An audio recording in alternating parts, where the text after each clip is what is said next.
We've already experienced World War II as an American soldier, joined the Minutemen and restarted the US like it did a few hundred years ago. Today, however, we'll find out what fate awaits Boston if a World War II German Grenadier fled to the wrong country and ended up in the US instead of Argentina.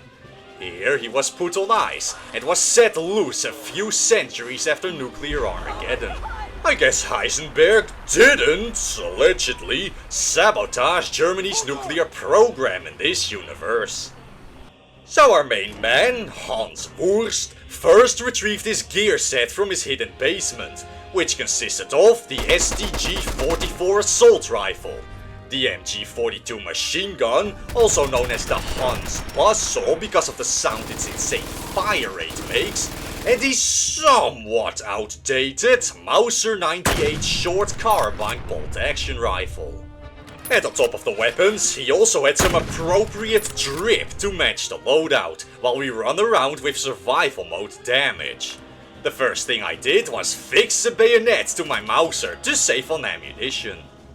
After greeting the most German dog in existence, I mean it literally has German in German Shepherd, I grabbed some XP and meat from the local fauna, after which I made my way over to the Minutemen, so I could use them for my own plans later on. Teleporter plans, to be specific. While in Concord, I encountered some raiders. Feindliche Infanterie! And after doming a raider from afar with my iron sights, I butt-stalked another one that was wearing a gas mask, which would look amazing in combination with my uniform. You'll see that bit of gloriousness later.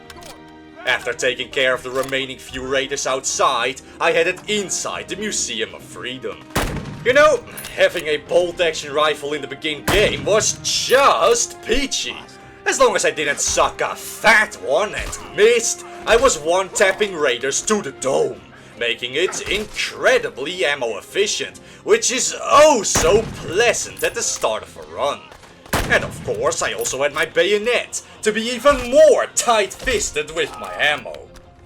After letting the Minutemen know that I really didn't care about them all that much, I went outside, entered the power armor as the quest demanded, snagged heaps of ammo for the MG-42, and dumped the power armor because it would be cheating. Don't you even get started about the ammo compatibility of the MG-42 with 5mm ammo. It should, of course, shoot the same caliber as the Mauser rifle, but I don't want to hear it. That would be muckle expensive. Anyway, after hindsight Mausering a bunch of raiders, a way too large newt was curious as to the noise that was ringing out above its hidey hole. Luckily, the MG-42 was kind of OP in the beginning game, war gar nicht so schwer zu töten! considering its accuracy and base damage compared to the minigun. Later in the game it leveled out a bit, so I refrained from using it too much at the start. But with the Minutemen indebted to me, I returned to Sanctuary, where the German gun mods allowed me to just craft the ammo at the crafting bench, instead of wasting the best years of my life watching an ammo plant slowly crank out boxes. I also had a mod that allowed me to craft appropriate grenades, which had a pretty hefty price tag on them. The ammo also required a lot of lead, which was only for sale in small shipments at Bunker Hill and Good Neighbor, and I needed some moolah to purchase said lead. So I went to a satellite array to loot the place dry to get the moolah, complete a quest for the Minutemen for an extra level up, and to steal a heap of MG-42 ammo from Akak, who was just sitting there with a minigun, just begging for me to take its ammo and put it into more capable hands. Schwerer Beschuss! It was down here that the STG-44 shined bright alongside the Mauser, though its recoil kicked pretty damn hard when on full auto mode. But with plenty of money get, I went to Bunker Hill and got myself the lead I needed to craft ammo.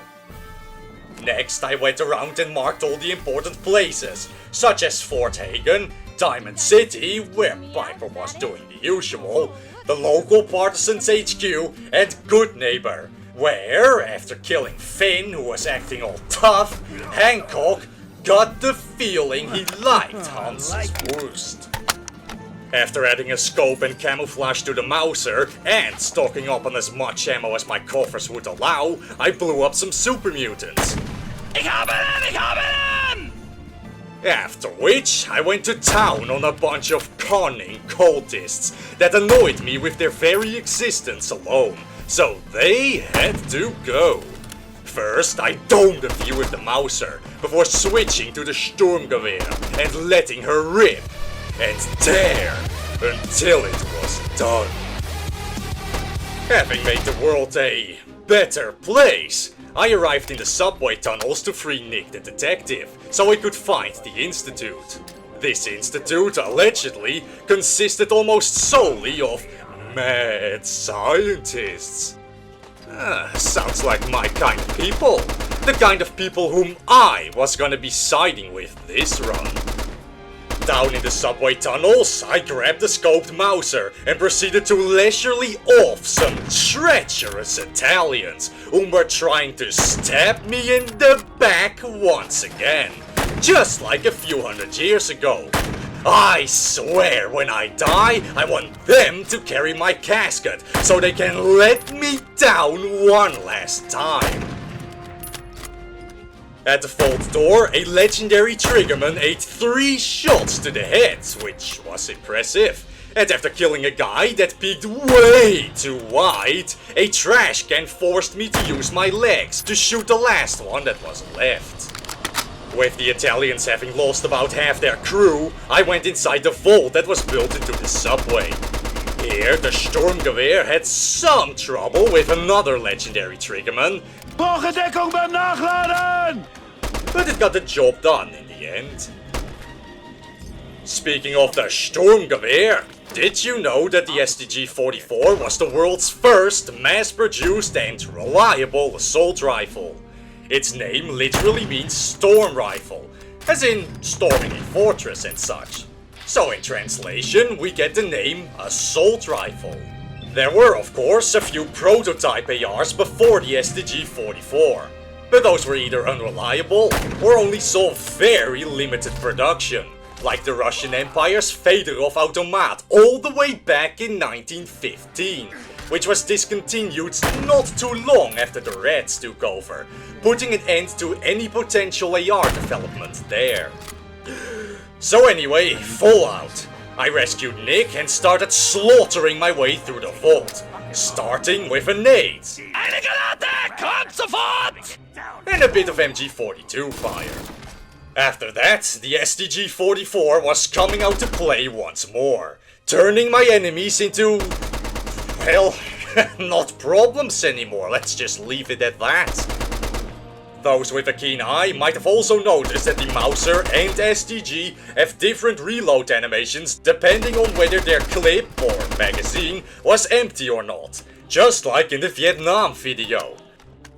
Once we arrived at Ituche and his guards, I told them to piss off. Ich zerquetsche dich wie eine lästige kleine Bolschewikenmücke. So I grabbed the MG42 and some not proto-crystal meth, known here as jet instead of pervitin, to eliminate them toot sweet.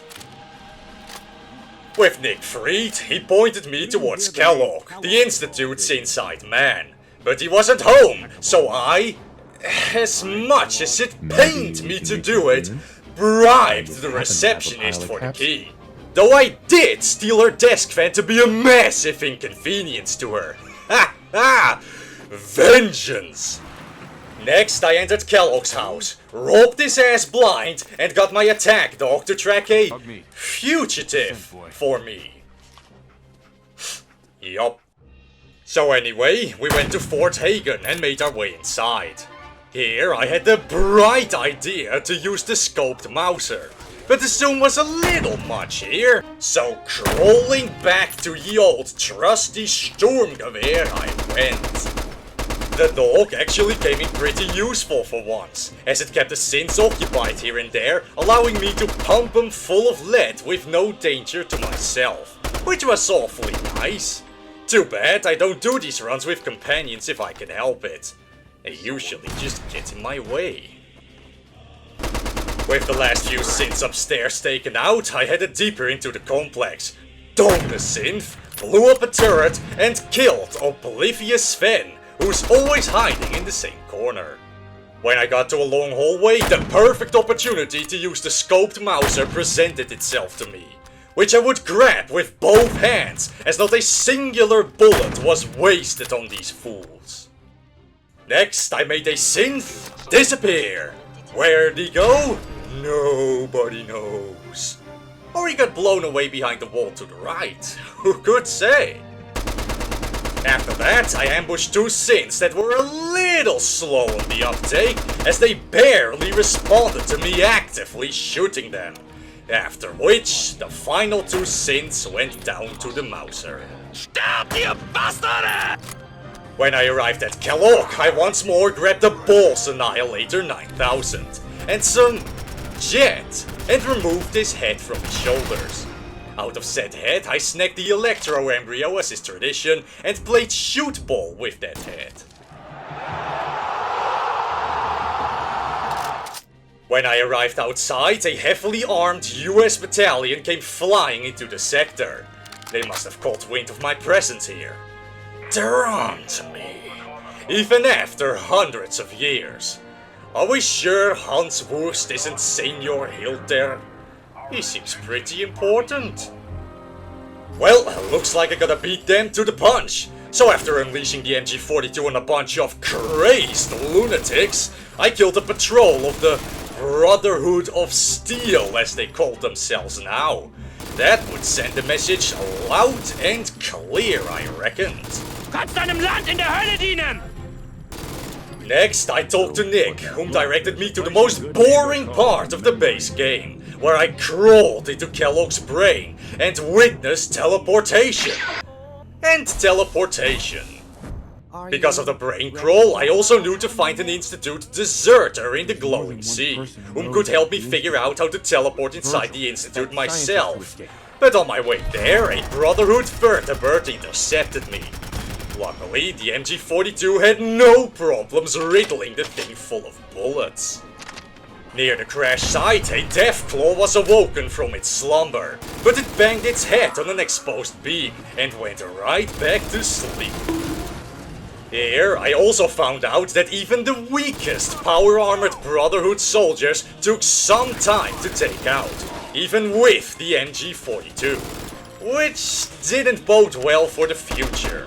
Especially since my uniform did literally zilch to protect me from enemy fire, making the Brotherhood's laser fire exceptionally deadly. When I finally arrived in the glowing sea, I had to deal with every flavor of nasty wallowing around in there, from feral ghouls to swarms of hungry blood bugs.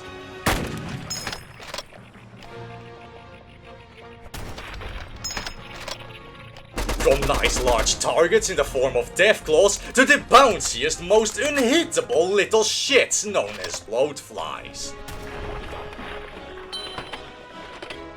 And then of course there were the rat scorpions, which were just everywhere as always, cowering into the ground and inconveniently popping out somewhere else.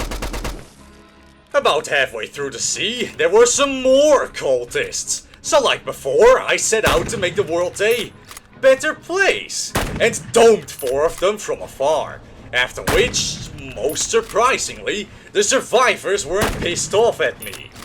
They wouldn't be survivors for long though. Moving on, I encountered the last flavor of nasty that was still unaccounted for. Stingwings. But since they came in a straight line, they were easily sniped off. When I finally arrived at the scientist's cave, I came this close to dying.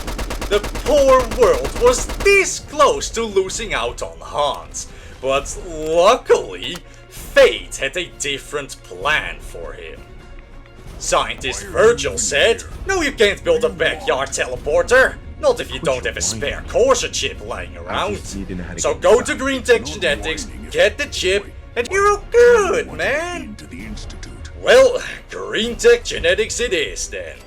On the bottom floor there was very little wiggle room, but luckily the Sturmgewehr excelled in those close-range environments. A little further up, I tossed a nade into a bathroom. Achtung, Granate! Followed by a bit of spray and pray. Feind am Boden! After that, the Mauser unsatisfyingly didn't want to bust some heads. Which was a damn shame. A little later, I died. A lot. Oh shit, what is that? To that infamous, accursed rocket woman. After 3 or so attempts, I was done trying to be all slick with Mauser headshots, grabbed the MG42 and let her rip. A little further up into the building, I almost got thanks to my remarkable lack of defense, and the gunners hitting pretty hard to boot. What do you mean World War II uniforms are meant for concealment and/or nation recognition? I need them to stop bullets for me, damn it! When I reached the elevator room, I once more took a small dose of the very rarely used Perfite to take out someone with an MG of her own, and their support personnel. Next, I headed up to the final floor, where I once again used the MG42 to solve what could have potentially been a very annoying fight, with the Corsair turning himself invisible and all. Dickhead. Now, all that was left to do was to decode the chip that Corsair so generously donated to the cause. So I headed to the underground hippie/partisan HQ. Kommunisten! And tossed a grenade at them, which miraculously only killed 1 out of 3 and subsequently almost got me killed because of it. No matter though, the MG42 knew exactly what to do. Those partisans sure were made of something else. Maybe whatever they'd been smoking I could use to increase my and my future army's combat effectiveness. For now though, I had the decoded Corsair chip in my pocket, so I returned to Virgil, whom finally gave me the teleporter plans I wanted. With the railroad dead and the Brotherhood having blocked me on all social media accounts, it was up to the Minutemen to build my teleporter. See, I only helped them for a pragmatic reason. Unfortunately, Preston wanted me to help a settlement aeons ago before helping me. So I went over there and liberated the villagers of their lives. Oh no, Preston! When I got there, they were already dead. How sad! About the teleporter though. And Preston was like, alright, you deserve a participation award, I guess. So he got his unpaid intern to build the thing for me. Be able to figure out these plans for me. Sure thing. After which, I made my way into the Institute. At last. Onto your butt!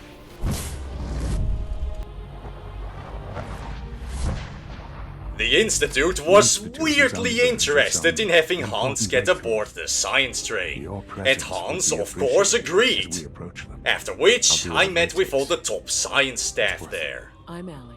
Now knowing what kind of people I had to work with, I returned to the Institute's leader for now, and was tasked with retrieving a laborer, synth thing, whom had escaped its servitude to the Institute, which had no bearing on any real-life events whatsoever.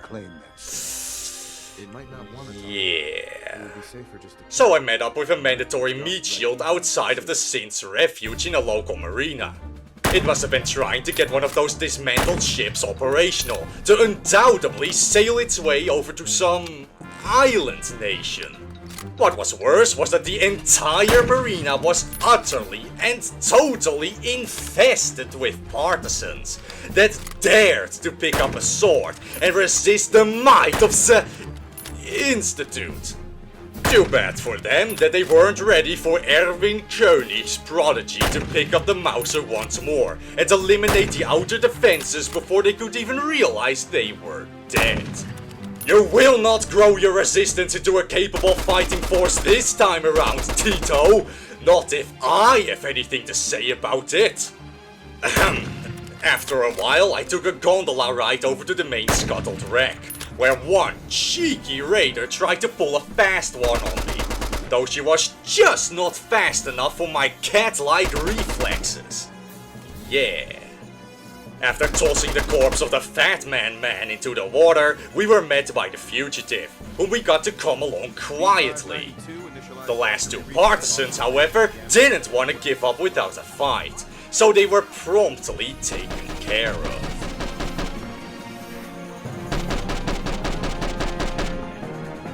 With the laborer retrieved and a whole resistance cell taken out to boot, I was given my next assignment. But my lack of protection became an increasing problem, so I needed to use the tried and tested chem strategy.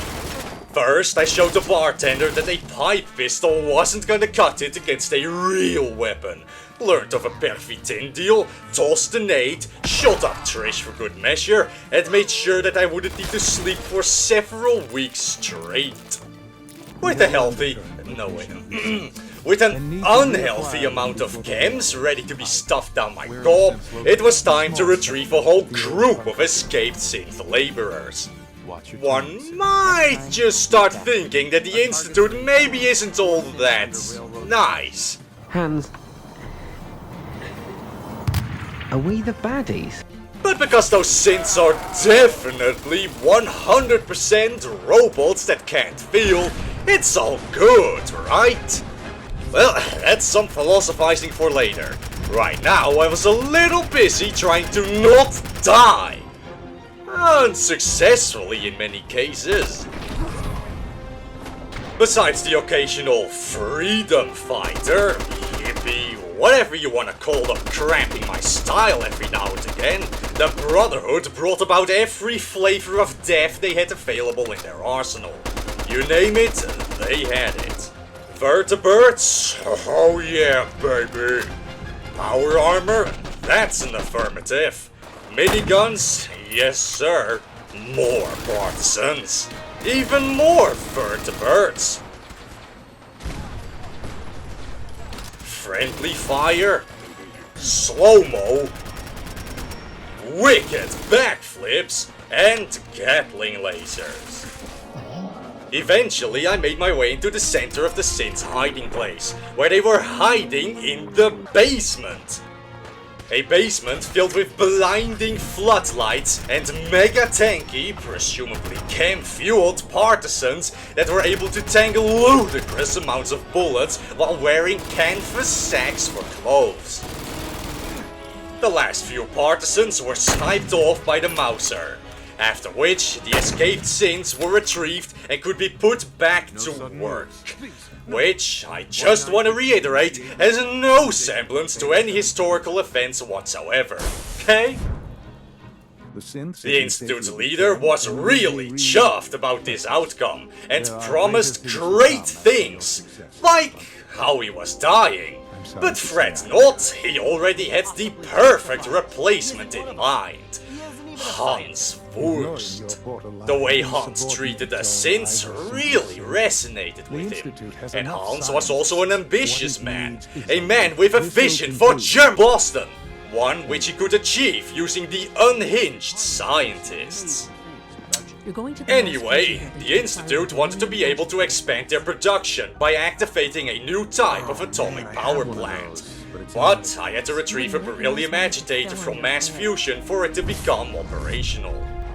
So after taking care of a few Brotherhood soldiers camping at the top floor of the building, I snagged a keycard and, together with my meat shield, headed down a shooting gallery which was disguised as an elevator.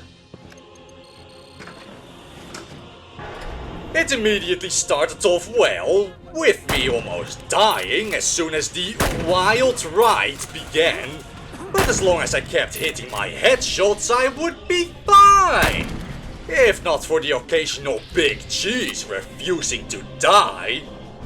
In the end, some expert marksmanship, abusing the ever-living hell out of VATS, and the occasional hit of pervitin made sure that I survived the elevator gauntlet, just in time to spring a small and ineffective ambush.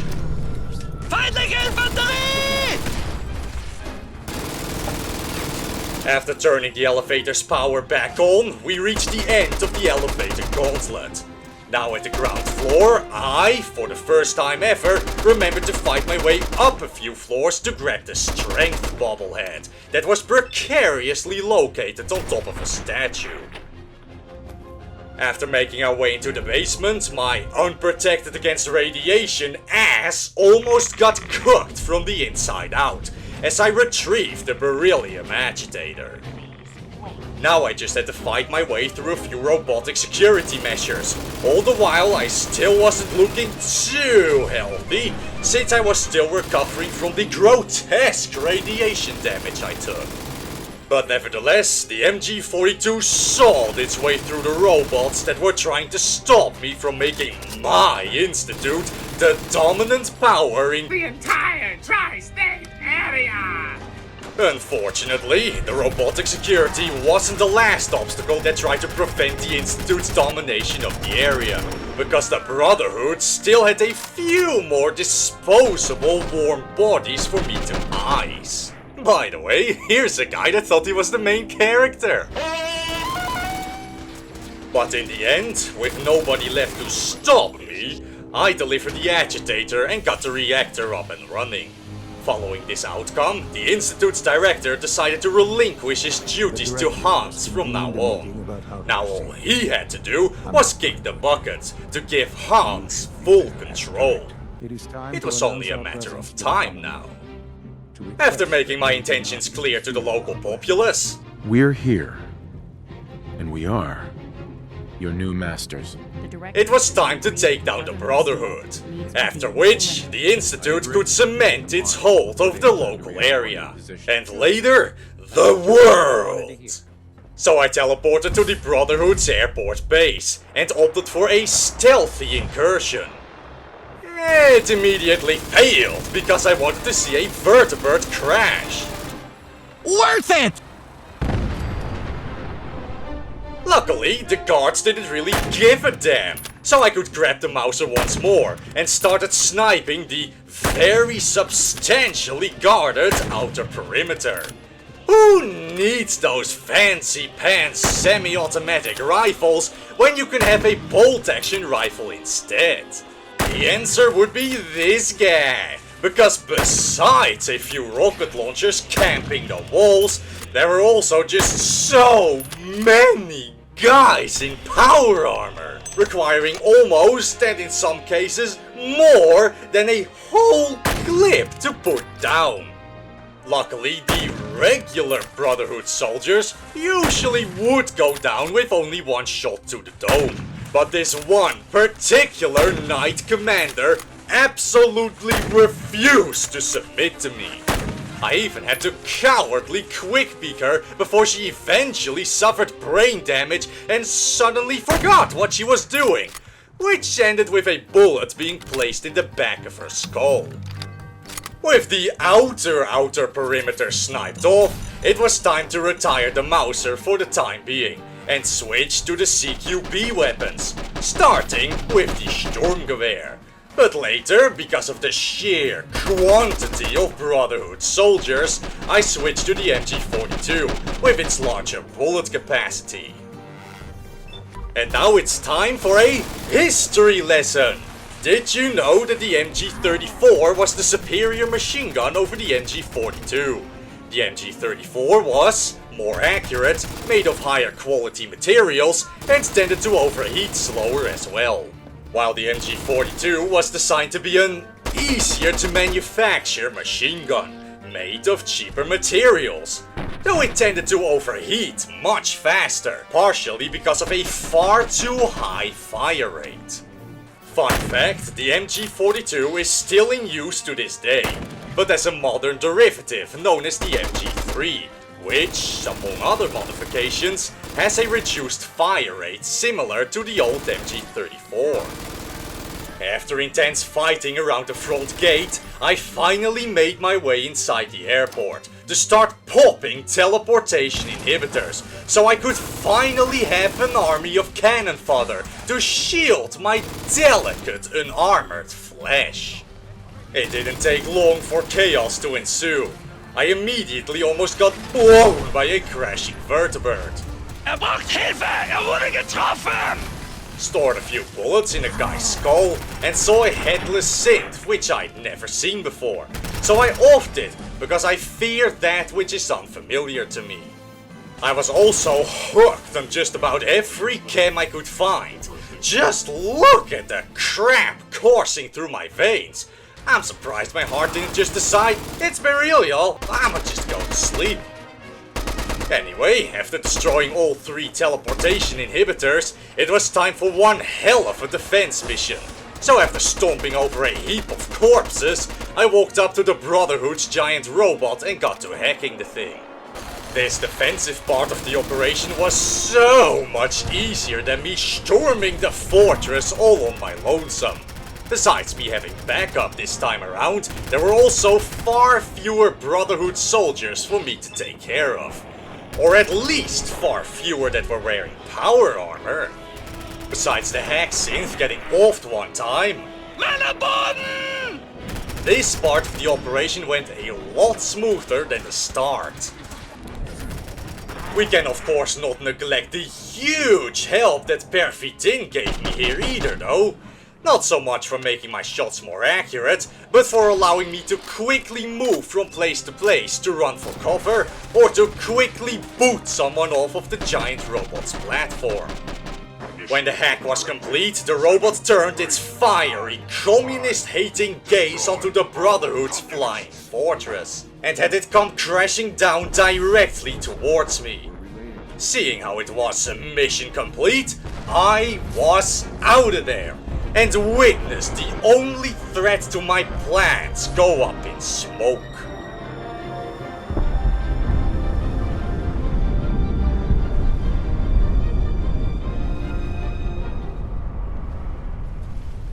Back inside the Institute, the ex-leader reinforced my position as the new leader of the Institute. And only a few seconds later, he kicked the bucket, cementing the totality of his mistake of appointing Hans as the new leader in stone. And like that, Hans Wurst stood there, victorious, undisputed. The future, uncertain, but surely in capable, benevolent hands. Surely. If you're interested in the mods you saw in the video, I'll leave a link to them in the description, so you can download them for yourself. But with that said, I hope you enjoyed Happy Hans's little adventure, and until next time, goodbye.